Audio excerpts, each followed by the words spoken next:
Well, happy Monday and welcome back to an all new episode of the Think on These Things podcast. I've been offline mostly for the last few days. And as I mentioned on previous episodes, last week was the week of difficult conversations. During that week, so many things happened. Among them, I lost a bid for a new contract. I confronted some toxicity in a close personal relationship. And I also furthered negotiations in a long term business relationship prospect. So there's a ton of stuff that's going on. And really, if I'm completely honest with you, life is pretty hard. But I'm going to tell you why I'm not crashing out. Welcome back. This is the 91st episode of the Think on These Things podcast. Let's get into it. Look at your soul, I'm in love with your light. So, before I get into the expository background of my week and all these conversations and experiences that I've been going through, I want to just dive right into the book of positive affirmations because this is so relevant to what's going on. And I've been meditating on it. I don't really move on. The reason I haven't been on the show is because I really needed to take some more time to deal with what was going on in my life. And obviously, that's more important. And I just wanted to make sure I was present as I needed to be. And so before I dive into that, like I said, I want to open the book of positive affirmations. If you don't have the book of positive affirmations, you can go to www.madeupmind.org. That's www.madeupmind.org, and you can order your copy. If you do have it, you can open the book and read along with me. I'm going to the third chapter, day 7, and I'm going to read it a few times. It says, "Because I have wisdom, I am open to understanding the significance of both triumph and struggle when it comes to personal growth. Because I have wisdom, I am open to understanding the significance of both triumph and struggle when it comes to personal growth. Because I have wisdom, I am open to understanding the significance of both triumph and struggle when it comes to personal growth." Now, sometimes when I read, especially these longer affirmations, there are different inflection points. And as I read through this and as I've read through it over the last few days, I've definitely gone through and emphasized wisdom. I emphasized being open to understanding. I've emphasized the significance that triumph and struggle are significant. I've emphasized that it's both triumph and struggle. It's not one or the other. It's a journey that we're on. How can you know that you've grown if you aren't bigger or better or healthier today than you were yesterday, right? So there's so much, and obviously personal growth is, another element that gets emphasized, but there's so much that's packed into this affirmation. I would encourage you to go back and look at it if you don't have the book. Write it down, rewind the episode, and really take a moment to understand what's going on there because there's really a lot for us to grasp.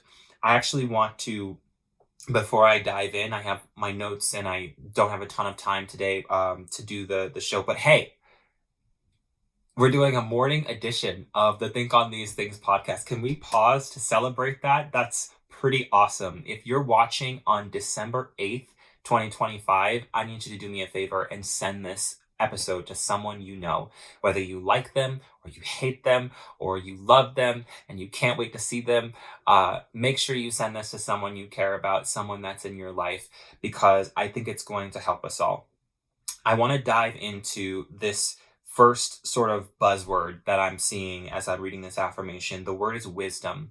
And I want to talk about that. We've talked about that on the show several times. And the reality is it hasn't changed, but somehow some people tend to forget it. I think as we get older, especially for people who aren't necessarily able to define like their starting and their end point, their midpoint, what they're doing with their lives, to be completely frank, there's this notion that you are just wise because you're old, and that's not true.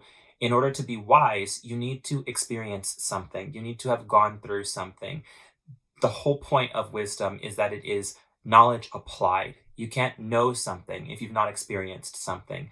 You can't know how to manage $100,000 if you've never had $100,000 under your authority to manage. You can't tell someone else how to manage. You don't know. You can read about it. You can watch movies about it or YouTube videos about it. Sure, you can talk to someone who's done it before. Great. You won't know until you yourself have experienced it. So, your ability to exercise wisdom is not completely lost. You know how to manage a few dollars. The principle of how you manage little, if you're doing it well, can be applied to how you manage a lot, and you can still do a great job, but you don't know, right? You don't know what you haven't experienced. And the whole point of wisdom is that it is knowledge that is being applied. So I just wanted to shout that out real quick because there's some things that I don't know, that I haven't experienced. I just celebrated crossing a milestone in October. We had over 10,000 unique visitors on the Academy website, but I don't know how to bring in a million unique visitors in 1 month. Not with the strategy that I'm using currently. I am reading about that. I am watching videos. I am trying to tweak things and trying to see what's feasible for me. What is the scope of investment that I currently have the capacity to deliver to this project in order to produce greater results than I've seen in the past. A million is a lot more than 10,000, right? So what is it that I can do that will change the pace of this growth?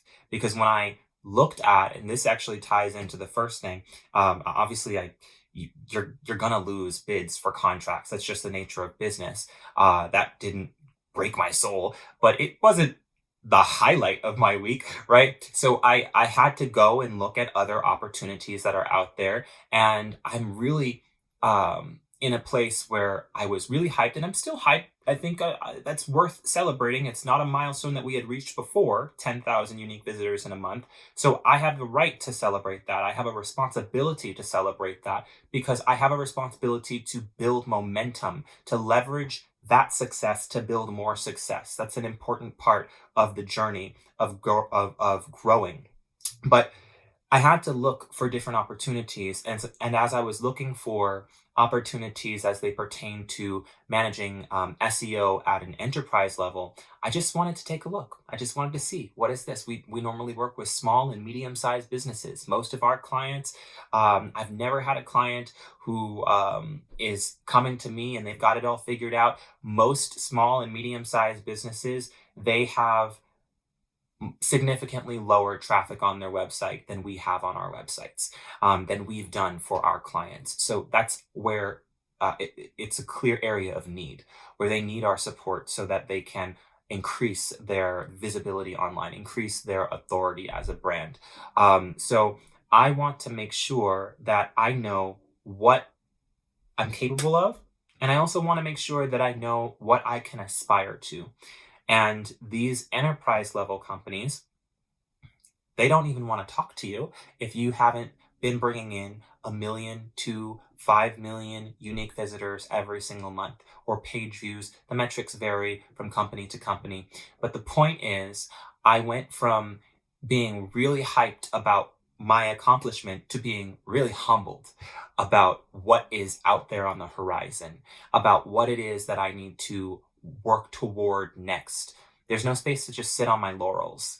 I still need to go out there and make money. Business still requires the generation of revenue, right? So I still need to bid for different contracts. I still need to stay busy. I still need to reach new milestones, new heights, new accomplishments need to be collected in order for me to articulate that, yes, we're in motion. We are growing. We are on the right track. We're moving forward.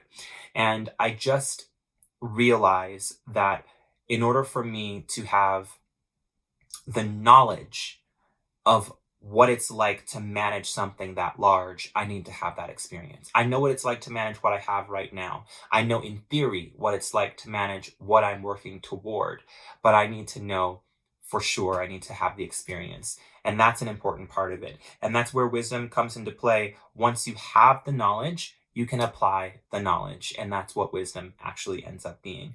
But I have wisdom in the journey of self-exploration, the journey of love, knowledge, and growth of myself, right? That's what we're really talking about when we're reading this affirmation. Because I have wisdom, I am open to understanding the significance of both triumph and struggle. I understand that it is important for me to go through both triumph and struggle. So while I was really successful with reaching that new accomplishment, I was unsuccessful in securing that new contract, right? I want to make sure that I am not avoiding struggle, that I am not ignoring struggle, that I am not evading. I need to learn from the struggles that are supposed to be happening in my life. Every rejection is not a pity party. Rejection can be redirection. It can be something that is meant for your good. And I want to move on. So, triumph and struggle when it comes to personal growth. Moving on from the story about the contract that was lost. Boohoo, whatever. It'll be fine. We'll move on. We'll get another one, a better one, a bigger one. Anyway, my point is, as I reflect on the relationships that I mentioned, because I mentioned the toxicity in the close personal relationship, and I also talked about furthering negotiations with for a professional, a long-term professional relationship. Both of these relationships have some similar issues where the toxicity actually can be summed up in a couple of words that I did look up so that I could just read the definition of them. You've probably heard these before: pride and prejudice. Pride and prejudice. And not the good kind of pride, because there is a good kind of pride.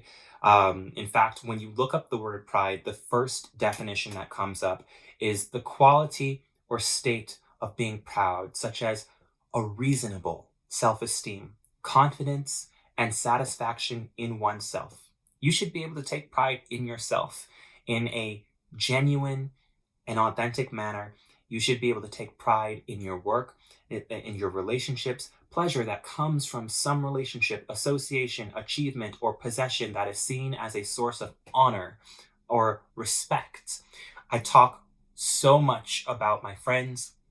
I talk so much about the successful relationships that have helped me get to where I am today, that have helped me to reach new heights in my life and to understand my potential. I just had a phone call on Monday with a longtime friend of mine, and she had called me because she wants me to come see her new studio. She wants me to see how she is growing in her business and in her life, and also so we can just catch up in person, face to face. Later this week, or later last week rather, I want to talk about, there's multiple calls, but there was one call from Karen from the jewelry library. I hope that she'll be okay with me sharing this. She called me to tell me that there were some women who came to the library last week who walked through, looked at it's the jewelry library. So there's tons of jewelry. There's a lot of stuff. I'm not wearing any jewelry. Actually, I'm wearing this, but anyway, tons of jewelry, tons of books about jewelry, books about design. And after they had made their rounds, she had caught up with them and she asked them, what stuck out to you during your experience here today? And both of them, they pointed out a book on the shelf, and it was the book of positive affirmations. And she called me and let me know that after all these years, it is still inspiring people. It is, and I have a sneeze. 1 second. It is still a positive impact in people's lives. It's still drawing them, because it's not a mental wellness library. It's not a mental health or self-improvement library. It's the jewelry library. And for them to have found this book, it really had to be something that was like magnetic, like a gravitational pull, because it's not just like in your face when you walk in there. So I just felt really encouraged. And she had said something to me that really resonated, that this is a sign that what you're doing, like you're on the right path, that you need to continue to create. You need to continue to put things out there. This book, I wrote in 2019. And I would love for it to do leaps and bounds and to do amazing things and to reach millions of people all around the world. But if it just impacts the life of one person, then it's done its job. And that's what it's for, is to actually make an impact, not just be sold, not just be passed around, but to actually make an impact and change someone's life. It's changed mine. It's changed my friends. It's changed so many people that I never knew before I put the book out, and I had the opportunity to meet them. And I'm grateful to learn that it is still reaching new people today, and that it is still changing lives today. So before I dwell on that for too long, that's actually a good example of pride that I think we should all have, and we should leverage that authentic and good natured sense of pride to continue growing in our lives. But there is a sense of pride that is unhealthy. And that would be an exaggerated self esteem, otherwise known as conceit. Um, it's unhealthy because it's a distortion of reality. It's a distortion of self, and it is an inflated sense of self that we can carry if we're not careful. And we can bring that into other people's spaces. And not only is it unhealthy for us to distort our own view of ourselves, but it is unhealthy for us to present that distorted view to other people, for so many reasons. But I don't want to dwell on that. Because I'm not diagnosing people, and I'm going to wrap this. It's going to make a lot of sense in just a moment. Pride and prejudice. It's the combination of those two that I have noticed in a few different situations, but in these two that I'm talking about, in the close personal relationship and in the long-term professional relationship, that I wanted to just touch on. Before I do that, I want to read the definition of prejudice before this computer goes to sleep. Prejudice is a preconceived opinion that is not based on reason or actual experience. Prejudice is a preconceived opinion that is not based on reason or actual experience. So we've got a distorted view of self, an inflated view of self, paired with a preconceived opinion that is not based on reason or actual experience. Like I said, I'm not here to diagnose another person. And the reason I'm not here to diagnose another person, because I think a lot of times people get excited, they get online and they want to read somebody to filth. And there's a time and place for reading a person. And I use those air quotes like I don't like participate. There's a time and place where it is appropriate to share how you feel about a person. More often than not, airing that out in a public forum is it's not only is it unhealthy, it's just unfair. It's really dangerous. So we're not here to diagnose other people in our personal lives. We're here to better understand ourselves. That's the point of a personal journey. You can't grow somebody else. You have to grow yourself. So we're going to do that today. And I'm going to talk a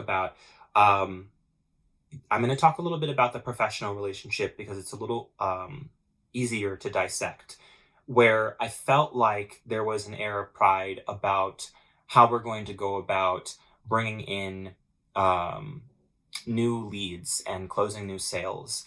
There are some rules of thumb in the world of sales where 1 in 3 closes. If you don't know what closing is just like bringing in a sale and finalizing the sale. So basically 30% of all of the conversations that you have, legitimate sales conversations that you have, end in an actual successful sale.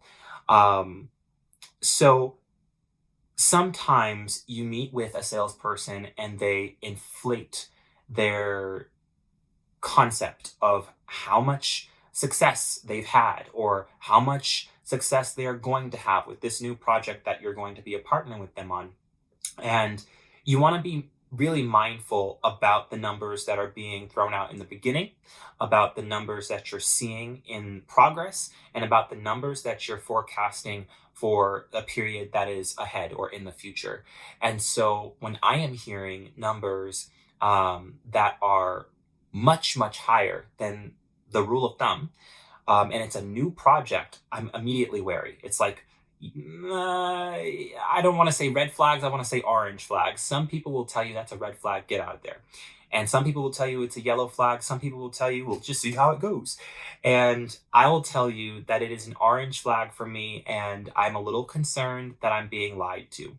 Um, and the reason I say that is because this past week, I really wrestled with my thoughts and my feelings about this relationship because we're in negotiations. It's not about whether or not we're going to make the sales. It's about other details about the scope of work and about the longevity of our relationship, our partnership together.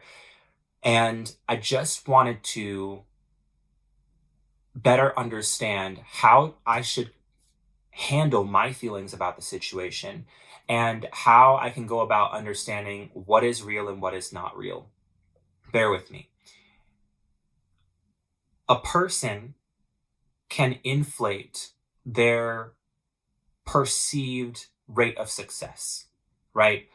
And that's a big part of sales and marketing anyway, is a lot of people are inflating their numbers right off the bat. So you want to take like 30% off of whatever they're saying, almost always anyway. So a person tells me, yeah, we're going to make, XYZ. I'm going to just take 30% off of that and understand that I'm expecting to move forward with this number. It's just, I've experienced so much over the last decade of doing business. Everyone inflates their worth or their value or the success rate of their projects. And when I say everyone, it doesn't necessarily actually mean everyone. There are actually plenty of people who don't do that. It's better, in my opinion, to just be honest because you can get a lot more done when you're just telling the truth. But there are semantics that you want to get creative with. And I understand why you would get creative with that. There are reports that we did 9,000 last month in unique visitors. And I keep talking about this because it's a metric that I've talked about before. And there are reports elsewhere that say we only had 2,900. And the truth is, we had over 9,000. So I can imagine that someone, if they were to look at a different report that's on a website that can't be trusted, that they would maybe assume that I was lying.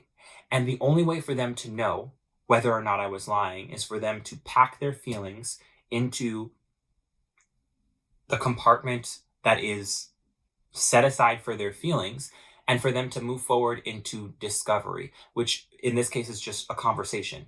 You got to be able to understand what's going on, what is actually happening, because your feelings are not evidence of what's happening outside of you. Your feelings are not evidence of what's happening around you. Your feelings are not evidence of what another person is saying or what another person is doing or why another person is saying or why another person is doing.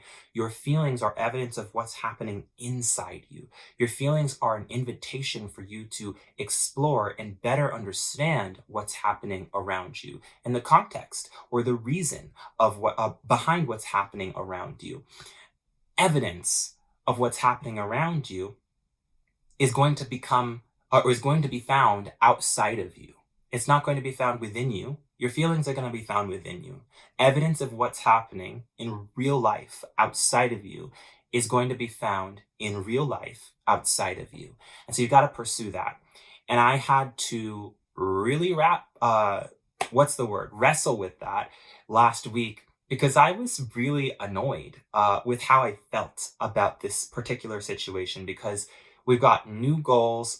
We've got aggressive goals to enter into a new niche or a new market. And I have a really big responsibility in this partnership. and we're building something that just didn't exist at this company before. And if we're doing that, the old numbers are helpful, but the old numbers are tied to something that doesn't exist. Or, I'm sorry, the old numbers are tied to something that exists, but is not what we're doing now. What we're doing now is building something that doesn't exist. And so I had to let go of my prejudice in the situation. I had to understand that just because this person said this, maybe they misspoke. Maybe they were excited about what they have done, what they've been doing, and they're excited about this new project, and they just couldn't find the right words or the right numbers because the numbers don't exist yet. They're really excited about the numbers on the old project, but we don't know what we're dealing with entirely in this new territory. We're speculating. We're building a formula. We're building a process, a workflow, so that we can actually get the numbers and we can work with real numbers that we don't yet have. So I had to set aside my feelings about the matter and explore the facts of the matter. I had to set aside my prejudice because that was an opinion that wasn't well reasoned. It was an opinion that was based on my feelings more than anything else. How I felt about what this person said, or how this person moved, or how this person talks. And I can't prejudge who that person is. I need to get to know who that person is. And without that, we won't have a compatible work relationship. So it's important for me to have patience. It's not my first professional relationship. It's not my first personal relationship. It's not my first, contract that I bid for. I've been through that scenario before. So I get to exercise wisdom in this particular situation and understand the significance of both triumph and struggle and how they both contribute to actual growth. And that's something that I am grateful to kind of have as a conclusive summary coming out of the week of difficult conversations. The week of difficult conversations is over. The difficult conversations aren't over. The week is done. And we're going to continue to move forward, but they are getting better. They're getting easier because I chose to be present. And not just because I chose to be present, it takes two to tango. In fact, I think there was a more appropriate quote that I had said earlier on the show, or last week rather, that how can two agree, or how can two go together lest they agree? And I didn't make up that quote. I actually don't remember where that comes from. How can two go together lest they agree? I would even say, how can two go together lest they set aside their pride or inflation of self or distorted view of self and their prejudice or opinion that is not based on reason or actual experience? How can we move together unless we both set those aside? And I'm grateful that in these scenarios that I'm describing, everyone's doing their part to set aside their feelings about the situation, not to ignore their feelings. Their feelings are real. The prejudice is what's not real. That's dangerous, and it leads us into dangerous territory. So we got to set that aside. We got to cast that away, right? Pride, the inflated sense of self that distorts our view of each other. We got to cast that away, not just set it aside, but cast it away. And we have to get back to reality so we can be present. So we can grow as individuals, but we can also grow together. And with that, I want to read this affirmation one more time before we go. That because I have wisdom, I am open to understanding the significance of both triumph and struggle when it comes to personal growth. I hope that today's episode has been useful, has been helpful. If you enjoyed it, drop a comment, share it with someone you love, share it with someone you just met on your way to work or the gym or wherever. What time does this show go out? 7 a.m.? So I am excited for the week ahead, and I hope you are as well. And until next time, love you. Peace.